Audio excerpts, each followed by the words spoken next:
കിനാവിൻ്റെ തീരത്ത് ഭാഗം 70-71. ഇങ്ങനത്തെ കാര്യങ്ങൾക്കൊക്കെ നമ്മുടെ സമയം വേസ്റ്റ് ചെയ്താൽ നഷ്ടമുണ്ടാകുന്നത് നമുക്ക് തന്നെയാണ്. ഇന്ന് പഠിപ്പിച്ചതൊക്കെ താൻ പിന്നെയും നാളെ പഠിക്കണ്ടേ? അതിലും നല്ലത് ഈ കാര്യം അങ്ങോട്ട് മാറ്റിവെച്ച് സുധിയോട് പോയി നല്ല 2-3 റൊമാൻറ്റിക് ഡയലോഗൊക്കെ അടിച്ചിട്ട് റെഡിയായിട്ട് വേഗം പോകാൻ നോക്ക്. വണ്ടി കിട്ടത്തില്ലെങ്കിൽ ഞാൻ ആ കലിങ്ങിൻ്റെ അവിടെ 8 മണി വരെ കാണും. തന്നെ ബസ് സ്റ്റോപ്പിലേക്ക് ആക്കിയേക്കാം.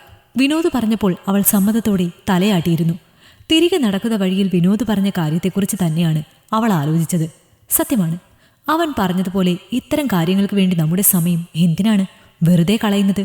നമ്മൾ തോറ്റുപോയി എന്നതിന് ഒരു വലിയ ലക്ഷണമല്ലേ അവർക്ക് വേണ്ടി നമ്മൾ സമയം കളയുന്നു എന്ന് പറയുന്നത്? തൻ്റെ മനസ്സിൽ ഉണങ്ങാത്തൊരു മുറിവ് തന്നെയാണ് അയാൾ സൃഷ്ടിച്ചത്. പക്ഷേ അതിൽ തനിക്ക് യാതൊരു കുഴപ്പവുമില്ല. കാണിച്ചു കൊടുക്കുകയാണ് വേണ്ടത്. അവൾ തിരികെ ചെന്നപ്പോൾ സതി മാത്രമേ ഉണർന്നിട്ടുള്ളൂ. അവർ അടുക്കളയിൽ നിന്ന് തൂക്കുകയാണ്. അമ്പലത്തിൽ പോയ അവളെ കണ്ടപ്പോൾ നോക്കുക മാത്രമാണ് സതി ചെയ്തത്. ഒന്ന് സംസാരിക്കാൻ നിന്നില്ല മീര. മുറിയിലേക്ക് ചെന്നതും അവൾ ഫോണിൽ ആദ്യം തന്നെ സുധിക്കൊരു ഗുഡ് മോർണിംഗ് മെസ്സേജാണ് അയച്ചത്. സുധി വീഡിയോ കോൾ ചെയ്യുമ്പോൾ മാത്രമാണ് അവൾക്ക് ഭയമുള്ളത്. അവൻ്റെ മുഖത്തേക്ക് സൂക്ഷിച്ചു നോക്കുമ്പോൾ ഒരുപാട് കാര്യങ്ങളൊന്നും മനസ്സിൽ ഒളിപ്പിച്ചു വെക്കാൻ സാധിക്കില്ല. അറിയാതെ താൻ തുറന്നു പറഞ്ഞു പോകും. പക്ഷേ അവൻ നാട്ടിൽ വരുന്നത് വരെയെങ്കിലും ഇക്കാര്യം ഒളിപ്പിച്ചു വെച്ചേ മതിയാകൂ. അന്യനാട്ടിൽ കിടന്ന് അവൻ വിഷമിച്ചാൽ മറ്റാർക്കും അല്ല തനിക്ക് തന്നെയാണ് നഷ്ടം ഉണ്ടാകാൻ പോകുന്നതെന്ന് അവൾക്കുറപ്പായിരുന്നു. അതുകൊണ്ട് തന്നെ അവൾ അവനോട് അത് പറയില്ല എന്ന് തീരുമാനിച്ചു. കോളേജിൽ പോകാനായി പെട്ടെന്ന് തന്നെ ഒരുങ്ങി അടുക്കളയിലെത്തിയപ്പോൾ സതിയെ കണ്ടില്ല. കുളിമുറിയിൽ വെള്ളം വീഴുന്നത് കേട്ടപ്പോൾ അവർ ബാത്റൂമിലായിരിക്കുമെന്ന് ഊഹിച്ചു. രാവിലത്തേക്കുള്ളത് മാത്രമാണ് ഉണ്ടാക്കിയത്. ഇന്ന് കോളേജിൽ പോകണ്ടാത്തതുകൊണ്ട് സമയമുണ്ടല്ലോ എന്ന് കരുതി ഉച്ചയ്ക്ക് ഒന്നും ഉണ്ടാക്കിയില്ല. പെട്ടെന്ന് കയ്യിൽ കിട്ടിയ പാത്രത്തിൽ 4 ഇഡലിയും കുറച്ച് സാമ്പാറും എടുത്ത ശേഷം അത് ബാഗിൽ വെച്ചു. അതിനുശേഷം ആരോടും യാത്ര പറയാൻ നിന്നതുമില്ല. ഒരുങ്ങി ഉമ്മറത്തേക്ക് ഇറങ്ങി വന്നപ്പോൾ അജയൻ വാതിക്കൽ ഇരിപ്പുണ്ട്. അവളെ കണ്ടതും കാണാത്തതുപോലെ എഴുന്നേറ്റ് തൊടിയിലേക്ക് നടന്നിരുന്നു. അവനെ കാണും തോറും മുഖത്തേക്ക് കാർക്കിച്ച് തുപ്പാനാണ് തോന്നുന്നത്. അറപ്പാണ് അവൾക്ക് തോന്നുന്നത്. അത്രത്തോളം അവനെ ഒറ്റ ദിവസം കൊണ്ട് അവൾ വെറുത്തു പോയിരുന്നു. ആരോടും യാത്ര പറയാതെ ഗേറ്റ് കടന്ന് നടന്നപ്പോൾ വിനോദിന്റെ വാഹനം ഉണ്ടാകുമെന്ന് പറഞ്ഞത് ഓർത്തിരുന്നു. വാച്ചിലേക്ക് സമയം നോക്കിയപ്പോൾ താൻ പോകുന്ന സമയം ആയിട്ടേ ഉള്ളൂ. ആരെയും അധികം ബുദ്ധിമുട്ടിക്കണ്ട എന്ന് തന്നെ അവൾ തീരുമാനിച്ചിരുന്നു. ആവശ്യമില്ലാത്ത ബന്ധങ്ങൾ ഉണ്ടാക്കി വെക്കാതിരിക്കുന്നതാണ് നല്ലത്. ഓരോന്നാലോചിച്ച് ബസ് സ്റ്റോപ്പിലേക്ക് എത്തിയത് അവൾ അറിഞ്ഞിരുന്നില്ല. ബസ് സ്റ്റോപ്പിൽ ചെന്നപ്പോഴാണ് വിനോദിന്റെ വാഹനം ജംഗ്ഷനിലൂടെ പോയത് അവൾ കണ്ടത്. ആളൊന്ന് ചിരിച്ചു കാണിച്ചിരുന്നു. തിരിച്ച് അവളും ബസ്സിലേക്ക് കയറിയതും ഇരിക്കാൻ സീറ്റ് കിട്ടി. ഫോൺ ഓണാക്കി നോക്കിയപ്പോൾ തിരിച്ച് ഗുഡ് മോർണിംഗ് മെസ്സേജ് വന്നിട്ടുണ്ട്. ഒപ്പം തലവേദന കുറഞ്ഞു എന്ന ഒരു ചോദ്യവും. അത് കണ്ടപ്പോൾ പാവം തോന്നി അവൾക്ക് അവനോട്. താൻ പറയുന്നത് മാത്രം വിശ്വസിക്കാനുള്ള നിർവാഹമേ അവനുള്ളൂ. എത്രയോ ഭർത്താക്കന്മാരായിരിക്കും ഇങ്ങനെ ഒരു കടലിനപ്പുറം ഭാര്യമാർ പറയുന്നത് മാത്രം വിശ്വസിച്ച് അവിടെ ജീവിക്കുന്നത്. അങ്ങനെയുള്ള ഭർത്താക്കന്മാരെ മുതലെടുക്കുന്നവരുണ്ട്. അപ്പോൾ തന്നെ അവൾ മെസ്സേജ് അയച്ചു, കുറവുണ്ട് എന്നും ബസ്സിലാണെന്നും. പിന്നീട് കരുതലിൻ്റെ കുറച്ച് സംഭാഷണങ്ങളായിരുന്നു. രാവിലെ എന്ത് കഴിച്ചു, ഉച്ചയ്ക്ക് കൃത്യസമയത്ത് കഴിക്കണം, വെള്ളം കുടിക്കണം എന്നിങ്ങനെ തുടങ്ങി അവളുടെ ആരോഗ്യത്തെക്കുറിച്ചായി അവൻ്റെ സംഭാഷണങ്ങൾ. ഡ്യൂട്ടിക്ക് പോകാൻ സമയമായപ്പോൾ അവൾ മെസ്സേജ് അയച്ച് ഉച്ചയ്ക്ക് വിളിക്കാമെന്ന് പറഞ്ഞ് അവൻ ഓഫ്ലൈനായി. ആ നിമിഷം തന്നെ അവളും ഫോൺ ലോക്ക് ചെയ്ത് ബാഗിലേക്ക് വെച്ചിരുന്നു. ആ നിമിഷം അത്രയും അവൾ പിന്നെ ചിന്തിച്ചത് അവനെക്കുറിച്ചാണ്. അവനെക്കുറിച്ച് ചിന്തിക്കുമ്പോൾ അറിയാതെ ഒരു പുഞ്ചിരി ചുണ്ടിൽ നാമ്പിടുന്നത് പതിവാണ്. ഒരിക്കലും താൻ ഇത്രയും സ്നേഹിക്കുമെന്ന് വിചാരിക്കാത്ത ഒരാൾ ഇന്ന് തൻ്റെ പ്രാണൻ്റെ പ്രാണനായി മാറി. അവനെ ആദ്യമായി കണ്ട നിമിഷം മുതലുള്ള ഓരോ കാര്യങ്ങളും വീണ്ടും അവൾ മനസ്സിൽ നിന്നും ഓർത്തെടുത്തു. കുളി കഴിഞ്ഞു വന്ന സതി അടുക്കളയിലും മുറിയിലുമൊക്കെയായി മീരയെ പരിശോധിച്ചുവെങ്കിലും കാണാൻ സാധിച്ചില്ല. അവൾ ചോറ് വെക്കാതെ പോയത് കാണുകെ അവർക്ക് ദേഷ്യം തോന്നിയിരുന്നു. സാധാരണ അവൾ ചോറൊക്കെ രാവിലെ തയ്യാറാക്കുന്നതാണ്. ഇന്ന് അരിയൊന്നും ഇട്ടിട്ടില്ല. അവൾ പോകില്ല എന്നാണ് കരുതിയത്. രാവിലെ അമ്പലത്തിൽ കൂടി പോയപ്പോൾ അത് ഉറപ്പിച്ചിരുന്നു. എന്നാൽ തന്നോടൊരു വാക്കുപോലും പറയാതെ അവൾ ഇവിടെ നിന്ന് ഇറങ്ങിപ്പോയത് അവരെ ചൊടിപ്പിച്ചിരുന്നു. എന്നാൽ അതിനെ ചൊല്ലി ഒരു വഴക്കുണ്ടാക്കാനുള്ള ധൈര്യവും അവർക്കുണ്ടായിരുന്നില്ല. ഉച്ച സമയമായപ്പോൾ അവർ വെറുതെ സുധിയുടെ ഫോണിലേക്ക് ഒരു മിസ് കോൾ വിട്ടിരുന്നു. ഫ്രീ ആയിരിക്കുകയാണെങ്കിൽ അവൻ തിരികെ വിളിക്കുന്നത് പതിവാണ്. പ്രതീക്ഷിച്ചതുപോലെ കുറച്ച് സമയങ്ങൾക്ക് ശേഷം തിരികെ വിളിച്ചു. ഇന്ന് ഡ്യൂട്ടിക്ക് പോയില്ലേടാ? പോയമ്മേ, ഇന്ന് ഉച്ചയായപ്പോൾ തിരിച്ചു വരാൻ പറ്റി. അമ്മ എന്തെടുക്കുക? വെറുതെ വിളിച്ചതാണോ? അല്ല, നിനക്ക് ശമ്പളം കിട്ടിയില്ലേ മോനെ? ഇതിപ്പോൾ 10-ാം തീയതി ആയല്ലോ. ഇവിടുത്തെ സാധനങ്ങളൊക്കെ തീർന്നിരിക്കുക. ഞാൻ വിചാരിച്ചു നിനക്ക് ശമ്പളം കിട്ടിക്കാണില്ലെന്ന്. അവൻ വല്ലതും കഴിച്ചോ എന്ന് പോലും ചോദിക്കാതെ അക്കാര്യം പറഞ്ഞപ്പോൾ അവൻ്റെ ഉള്ളിൻ്റെ ഉള്ളിൽ ഒരു വേദന സുധിക്ക് തോന്നിയിരുന്നു. ശമ്പളം എന്ന് കിട്ടേയുള്ളൂ അമ്മേ, ഞാൻ മീരയുടെ അക്കൗണ്ടിലേക്ക് ട്രാൻസ്ഫർ ചെയ്യാം. അമ്മ നാളെ അവളോട് സാധനം വാങ്ങാനുള്ള പൈസ വാങ്ങിക്കോ. അത് കേട്ടപ്പോൾ സതിക്ക് ദേഷ്യം നിയന്ത്രിക്കാൻ സാധിച്ചില്ല. ഓഹോ, ഇനി മുതൽ അപ്പോൾ ഞാൻ മാസാമാസം അവളുടെ മുമ്പിൽ കൈ നീട്ടണം അല്ലേ? ശമ്പളം കൂടി നീ അവിടെ അക്കൗണ്ടിലോട്ട് ഇട്ട് കൊടുക്കുന്നുണ്ടെങ്കിൽ പിന്നെ ഞാൻ ഈ വീട്ടിൽ നിൽക്കുന്നതിൽ എന്തർത്ഥമാവുള്ളത്? ഞാൻ എല്ലാ മാസവും നിന്റെ പെണ്ണുമ്പിള്ളയുടെ മുമ്പിൽ പോയി കൈ നീട്ടി നിൽക്കണം എൻ്റെ ആവശ്യങ്ങൾക്ക്. ഞാൻ പ്രായമായ ഒരു സ്ത്രീയാ, എനിക്കും കാണും പല പല ആവശ്യങ്ങളും. ആശുപത്രിയിൽ പോകാനും മരുന്നൊക്കെ വാങ്ങാനും. അതിനൊക്കെ ഞാൻ നിന്റെ അച്ഛയുടെ പുറകെ നടക്കണമെന്ന് പറഞ്ഞാൽ എനിക്ക് ബുദ്ധിമുട്ടാ.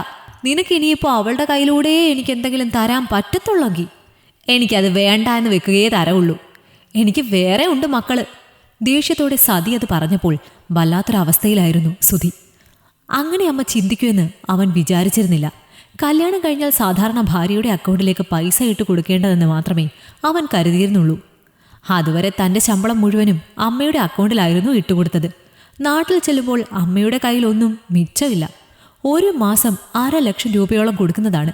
എന്നിട്ടും മിച്ചമില്ല എന്ന് പറയുന്നത് വേദനയാണ്. അതോടെ തീരുമാനിച്ചു ഇനി ഒന്നിച്ച് ശമ്പളം കൊടുക്കുന്നില്ല എന്ന്. അമ്മ, ഞാൻ അങ്ങനെയല്ല ഉദ്ദേശിച്ചത്. സാധാരണ ഞാൻ അമ്മയുടെ അക്കൗണ്ടിലായിരുന്നല്ലോ ഇടുന്നത്. അത് വിനോദ് വന്ന് എടുത്തു തരണം. അമ്മയ്ക്ക് ബുദ്ധിമുട്ടല്ലേ? ഇതാകുമ്പോൾ മീര തന്നെ എടുക്കുമല്ലോ എന്ന് കരുതി. അമ്മ അങ്ങനെയൊന്നും ചിന്തിക്കേണ്ട കേട്ടോ. വീട്ടു ചെലവിനുള്ള കാശും അമ്മയുടെ ആവശ്യങ്ങൾക്കുള്ളതും ഞാൻ അമ്മയുടെ അക്കൗണ്ടിൽ തന്നെ ഇട്ടേക്കാം. മീരയോട് എടുത്തു തരാനും പറയാം. സുധി അത് പറഞ്ഞപ്പോൾ അവർക്ക് അല്പ ആശ്വാസമായിരുന്നു. കൂടുതൽ സംസാരങ്ങൾക്കൊന്നും മുതിരാതെ അവർ പെട്ടെന്ന് തന്നെ ഫോൺ വെച്ചിരുന്നു. വൈകുന്നേരം മീര വന്നപ്പോൾ അവരുടെ കയ്യിൽ കൃത്യമായി തന്നെ സുധി പറഞ്ഞതുപോലെ അവർക്ക് വേണ്ടി ഒരു മാസം മാറ്റിവെച്ച തുകയും വീട്ടു സാധനങ്ങൾ വാങ്ങാനുള്ള ഒരു തുകയും കൊടുത്തിരുന്നു. ആ 2 തുകയും ഒരുമിച്ച് കണ്ടപ്പോൾ സതിക്ക് വീണ്ടും കലി കയറി. ഇത്രയല്ലല്ലോ സാധാരണ അവൻ അയച്ചു തരാറുള്ളത്. ഇതെന്താ, ബാക്കി പൈസ നീ നിന്റെ വീട്ടിലേക്ക് എടുത്തു കൊടുത്തോ? ആ ചോദ്യം മീരയെ വേദനിപ്പിച്ചു. ഞാനൊന്നും ചെയ്തിട്ടില്ല അമ്മേ. എന്നോട് ഈ തുക അമ്മയുടെ അക്കൗണ്ടിലേക്ക് ഇട്ടുകൊടുക്കാനാ ആദ്യം സുധിയേട്ടൻ പറഞ്ഞത്. പിന്നെ വിളിച്ചു പറഞ്ഞു കാശായിട്ടെടുത്ത് അമ്മയുടെ കയ്യിൽ കൊടുത്തേക്കാൻ. വീട്ടു സാധനങ്ങൾ വാങ്ങാനും പിന്നെ അമ്മയ്ക്ക് ആശുപത്രിയിലോ മറ്റോ പോകാനുള്ള കാശാണെന്ന്. എനിക്കും തന്നു കുറച്ച് കാശ് എൻ്റെ ആവശ്യങ്ങൾക്ക് വേണ്ടി. ബാക്കി പൈസ ബാങ്കിൽ തന്നെ ഇടാനാ പറഞ്ഞത്. അതിൽ നിന്ന് ഇനി എത്ര രൂപ എടുത്താലും എന്ത് കാര്യത്തിനാണെന്ന് സുധിയേട്ടനോട് പറയണമെന്ന് പറഞ്ഞു. സുധിയേട്ടൻ്റെ അനുവാദം ഇല്ലാതെ ആ കാശ് എടുക്കണ്ട എന്നും പറഞ്ഞു.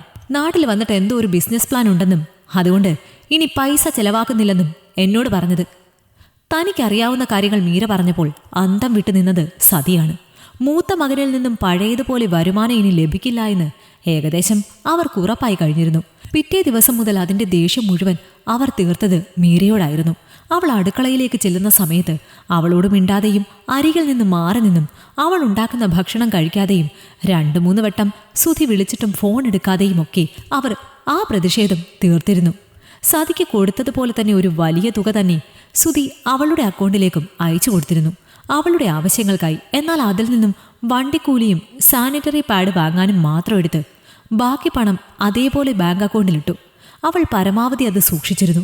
അവൻ വരുമ്പോൾ താൻ അധികം പണം ചിലവാക്കി എന്നൊരു പേര് കേൾക്കേണ്ടി വരരുത് എന്ന് അവൾക്ക് നിർബന്ധമുണ്ടായിരുന്നു. ഒരിക്കലും അവൻ തന്നോട് അങ്ങനെ പറയില്ല.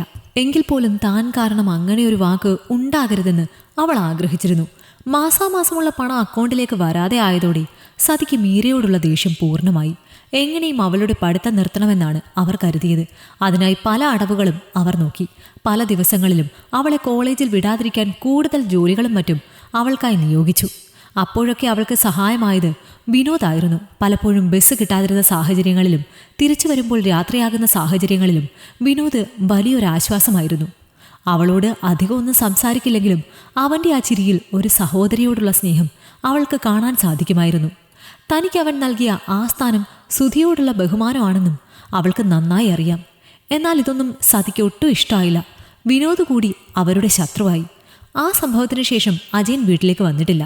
അതിന് കാരണം അറിയാതെയാണെങ്കിലും എന്തെങ്കിലും സുഗന്ധി അറിഞ്ഞാലോ എന്നുള്ള ഭയമായിരുന്നു.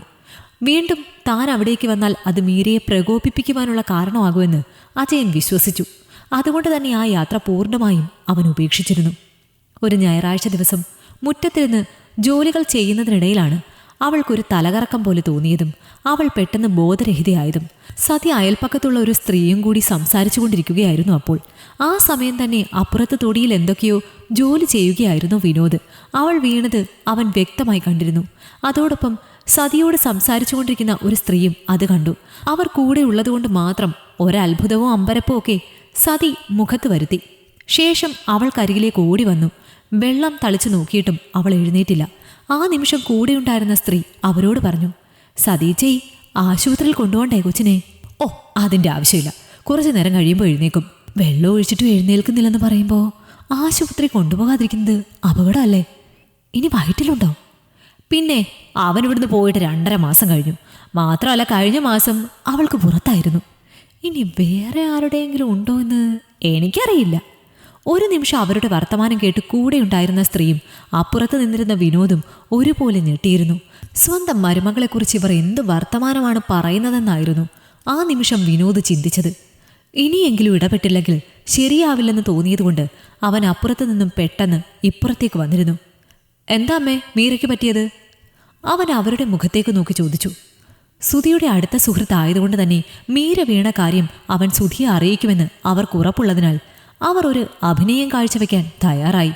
അറിയില്ല മോനെ, അവളെന്തോ ജോലി ചെയ്തുകൊണ്ടിരിക്കുകയായിരുന്നു. പെട്ടെന്ന് തല ഇറങ്ങി താഴെ വീണു. ഞാനിപ്പോൾ സരസുവിനോട് പറയായിരുന്നു, നമ്മൾ 2 പെണ്ണുങ്ങൾ തന്നെ എങ്ങനെ ആശുപത്രിയിൽ കൊണ്ടുപോകുന്നതെന്ന്. എത്ര സമർത്ഥമായാണ് അവർ കള്ളം പറയുന്നത് എന്ന് അവൻ അപ്പോൾ ചിന്തിക്കുകയായിരുന്നു. സരസു ചേച്ചിയും അമ്മയും കൂടി പിടിച്ചാൽ മതി, ഞാൻ കാർ എടുത്തുകൊണ്ട് വരാം. പെട്ടെന്ന് ആശുപത്രിയിൽ കൊണ്ടുപോവാ, വിനോദ് പറഞ്ഞു. ശരി മക്കളെ, എന്നാ വണ്ടി എടുത്തുകൊണ്ട് വാ. അവന് മനസ്സിലൊരു 100 വട്ടം പ്രാഗിക്കൊണ്ടാണ് അവരത് പറഞ്ഞിരുന്നത്. പെട്ടെന്നുള്ള അവരുടെ മാറ്റം കൂടെയുണ്ടായിരുന്ന സ്ത്രീയും ശ്രദ്ധിച്ചു. കാര്യം എൻ്റെ മോൻ്റെ അടുത്ത സുഹൃത്താ എന്ന് പറഞ്ഞാലും അവൻ്റെ പെണ്ണുപിള്ളയുടെ കാര്യത്തിൽ ഇവന് കുറച്ച് ശ്രദ്ധ കൂടുതലാണെന്ന് പറയുന്നതാ സത്യം. അവളൊന്ന് താമസിച്ചാൽ കോളേജിൻ്റെ മുമ്പിൽ കൊണ്ടുപോയി വിടുന്നതും ബസ് സ്റ്റോപ്പിൽ നിൽക്കുന്നത് കണ്ടാൽ തിരിച്ചു കൊണ്ടുവരുന്നതും ഒക്കെ അവനാ. ഇപ്പം തന്നെ കണ്ടില്ലേ, അവളുടെ കാര്യത്തിൽ അവൻ എന്താ ഒരു ശുഷ്കാന്തി. പിന്നെ ഞാൻ എന്തെങ്കിലും പറഞ്ഞാൽ അത് ഇരട്ടിയാക്കി സുധിയോട് പറയും അവന്. കല്യാണം കഴിഞ്ഞപ്പോൾ തൊട്ടേ സുധി പെങ്കോന്തനാണ്. കൂട്ടുകാരനും കൂടി സപ്പോർട്ട് ചെയ്താൽ പിന്നെ എന്നെ ഈ വീട്ടിൽ നിന്ന് ഇറക്കുമെന്ന് ആര് കണ്ടു? അതാ ഞാനൊന്നും പറയാതിരിക്കുന്നത്. ഗൾഫിലല്ലേ കെട്ടിയോൻ, ഇവളെവിടെ കിടന്ന് എന്ത് കാണിച്ചാലും അവൻ അറിയാൻ പോകുന്നില്ലെന്ന് ഇവക്കുറപ്പാ. പിന്നെ ബന്ധക്കാരൻ ഭർത്താവിൻ്റെ കൂട്ടുകാരൻ തന്നെ ആകുമ്പോൾ ആർക്കും സംശയം തോന്നില്ലല്ലോ. 2 പേരും കൂടെ എൻ്റെ കുട്ടിയെ പറ്റിക്കാണോ എന്ന് ആർക്കറിയാം. പെട്ടെന്ന് അവർ അങ്ങനെയൊക്കെ പറഞ്ഞപ്പോൾ സരസുവിന് പുതിയൊരു വാർത്ത കിട്ടിയതുപോലെയായിരുന്നു. പെട്ടെന്ന് അടുത്തടുത്ത വീടുകളിൽ അതറിയിക്കാൻ അവർക്ക് താല്പര്യം കൂടി. അപ്പോഴേക്കും വിനോദ് വണ്ടിയുമായി എത്തിയിരുന്നു. സരസുവും സതിയും ഒരുമിച്ച് ചേർന്നാണ് മീരയെ പിടിച്ച് വണ്ടിയിലേക്ക് കയറ്റിയത്. കൂടെ പോവുകയല്ലാതെ മറ്റൊരു മാർഗം അപ്പോൾ സതിക്ക് മുൻപിൽ ഉണ്ടായിരുന്നില്ല. അതുകൊണ്ട് അവരും വണ്ടിയിലേക്ക് കയറി.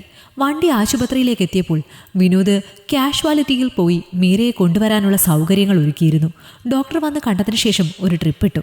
ഈ കുട്ടിയുടെ കൂടെയുള്ളതാരാ? വിനോദിനോടും സതിയോടുമായി ഡോക്ടർ ചോദിച്ചു. ഞങ്ങളാ, എൻ്റെ മോൻ്റെ ഭാര്യയാ. എന്താ ഡോക്ടർ അവൾക്ക്? കുട്ടിയുടെ BP വളരെ ലോയാണ്. തീരെ ഉറക്കം കിട്ടിയിട്ടില്ല എന്ന് തോന്നുന്നു. അതുകൊണ്ടാ തല ഇറങ്ങി വീണത്. രാത്രിയിൽ ഉറങ്ങാറില്ലേ? HBയും വളരെ കുറവാണ്. നല്ല രീതിയിൽ ഭക്ഷണവും ആ കുട്ടി കഴിക്കുന്നില്ലെന്ന് തോന്നുന്നു. അവസ്ഥ വളരെ മോശമാണ്. ഇന്നിവിടെ അഡ്മിറ്റ് ചെയ്യാനേ നിർവാഹമുള്ളൂ. ട്രിപ്പും കുറച്ച് വിറ്റാമിൻ ഗുളികകളും ഒക്കെ തരാം. നാളത്തേക്ക് ഡിസ്ചാർജ് ചെയ്താൽ മതി. അയ്യോ ഡോക്ടർ, ഇവിടെ അഡ്മിറ്റ് ചെയ്യുകയാണെങ്കിൽ നിൽക്കാൻ ആരുമില്ല. എനിക്കാണെങ്കിൽ തീരെ വയ്യ. ആശുപത്രിയിലൊന്നും നിൽക്കാനുള്ള സാഹചര്യമല്ല എനിക്ക്, സതി പറഞ്ഞു. കുട്ടിയുടെ ഹസ്ബൻഡ് എവിടെയാണ്? അവനങ്ങ് ഗൾഫിലാ. എങ്കിൽ പിന്നെ 2-3 ട്രിപ്പ് ഇട്ടതിന് ശേഷം കുറച്ച് വിറ്റാമിൻ ഗുളികകൾ കൂടി തന്നിട്ട് വീട്ടിലേക്ക് കൊണ്ടുപോയിക്കോ. റെസ്റ്റ് എടുക്കാൻ പറയണം. പിന്നെ കുറച്ച് ഫ്രൂട്ട്സും ഒക്കെ കഴിക്കുന്നത് വളരെ നല്ലതാണ്. എല്ലാത്തിലും ഉപരി നന്നായിട്ട് ഉറങ്ങാൻ പറയണം. ഉറങ്ങിയില്ലെങ്കിൽ ഒരുപാട് ഹെൽത്ത് പ്രോബ്ലംസ് ഉണ്ടാകും. അവരോട് പറഞ്ഞിട്ട് ഡോക്ടർ പോയപ്പോൾ ഈ പറഞ്ഞ കാര്യങ്ങളൊന്നും മീരയ്ക്ക് ലഭിക്കില്ല എന്ന് വിനോദിന് ഉറപ്പുണ്ടായിരുന്നു. ദൈവം നിയോഗിച്ചതുപോലെ ആ നിമിഷം തന്നെ വിനോദിൻ്റെ ഫോണിലേക്ക് സുധിയുടെ ഫോൺ കോൾ വന്നു. അവൻ പെട്ടെന്ന് ഫോൺ എടുത്തു. ഡോക്ടർ പറഞ്ഞ അത്രയും കാര്യങ്ങൾ സുധിയോടായി വിനോദ് പറഞ്ഞിരുന്നു. എല്ലാം കേട്ടപ്പോൾ അവൻ തകർന്നു പോയിരുന്നു. പെട്ടെന്ന് വിനോദിൻ്റെ കയ്യിൽ നിന്നും ഫോൺ വാങ്ങിപ്പിടിച്ച് സതി സംസാരിച്ചു. എടാ അമ്മയാ. പറയമ്മ. ഡോക്ടർ പറഞ്ഞത് അവൾക്ക് ഉറക്കമില്ലെന്നാ. രാത്രി 10 മണിയാകുമ്പോൾ മുറി അടച്ച് കയറി കിടക്കുന്നവള് രാത്രി പിന്നെ എന്തു ചെയ്യുവാടാ? നിന്നെ ഫോൺ വിളിക്കുകയാണോ രാത്രി മൊത്തം? ഇത് വേറെ എന്തോ കാര്യമാ. രാത്രി ഞങ്ങളെല്ലാം ഉറക്കി കിടത്തിയിട്ട് അവളെവിടെയെങ്കിലും ഇറങ്ങി പോകുന്നുണ്ടോന്ന് ആർക്കറിയാം. നീ ഇങ്ങനെ പെണ്ണുമ്പുള്ള പറയുന്നത് മാത്രം വിശ്വസിച്ചുകൊണ്ടിരുന്നാൽ മതി. തല കറങ്ങി വീഴണമെന്നുണ്ടെങ്കിൽ അവൾ എത്ര രാത്രി ഉറക്കമൊഴിച്ചിട്ടുണ്ടാവും. സതിയുടെ വാക്കുകൾ കേൾക്കെ വിനോദിന് പോലും ദേഷ്യമാണ് തോന്നിയത്. അപ്പോൾ സുധിയുടെ അവസ്ഥ എന്തായിരിക്കും എന്നാണ് അവൻ ആ നിമിഷം ചിന്തിച്ചത്. സുധിയിൽ നിന്നും പ്രതികരണം ഒന്നും ഉണ്ടാകാതിരുന്നപ്പോൾ സതിയും ഒന്ന് ഭയന്നിരുന്നു. തുടരും. ഈ കഥ നിങ്ങൾക്കിഷ്ടമായെങ്കിൽ ലൈക്ക് ചെയ്യൂ. നിങ്ങളുടെ അഭിപ്രായങ്ങൾ കമന്റായി രേഖപ്പെടുത്തൂ. കൂടുതൽ കഥകൾ കേൾക്കാൻ ഈ ചാനൽ സബ്സ്ക്രൈബ് ചെയ്യൂ.